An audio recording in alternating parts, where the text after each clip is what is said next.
kuva ejo aho bukera ku munsi wa kane igenekerezo rya 17 gushika ku munsi wa kabiri w'indwiza igenekerezo rya 22 Myandagaro umwaka w'2023 tugiye gusubira gucandaga mu gihugu cose abana bose kuva ku bakivuka gushika kuba imyaka indwi mu gice ca kabiri cisekeza ryo gucandaga indwara y'ubukangwe kakurya twabikoze mu gice ca mbere.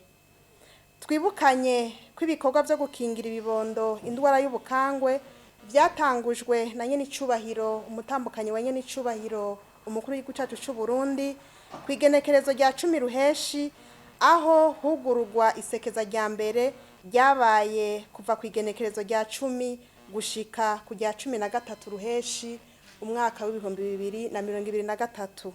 Twisunze indinganizo mpuzamakungu yo kurandurana n'imizi imigeri itera indwara y'ubukangwe hategerezwa gutunganywa amasekeza 3.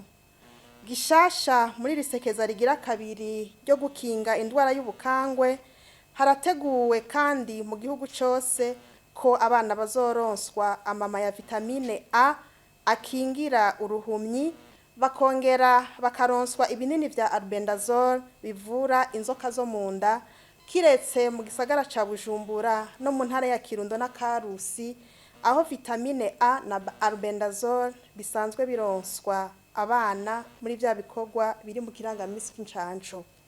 Iri sekeza rizotangura guhera ejo ryerekeye abo bakurikira: kuva ku mwana kivuka gushika ku mwana w'imyaka indwi bazoronswa amama y'urucanco rw'ubukangwe. Kuva ku mwana afise amezi 6 gushika ku mwana w'amezi 59 bazoronswa amama ya vitamine A akinga indwara y'uruhumyi. Kuva ku mwana afise umwaka umwe gushika ku ufise imyaka indwi bazoronswa ikinini ca albendazole gikinga inzoka zo munda.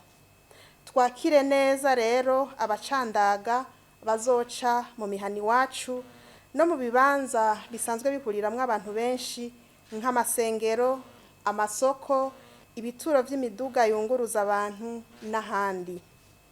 Ubushikiranganji bwo kubungabunga amagara y'abantu no kurwanya sida buboneyeho akaryo ko guhamagarira abavyeyi bose kwitabira iryo sekeza kugira dukingira abana bacu indwara y'ubukangwe, uruhumyi n'inzoka zo munda.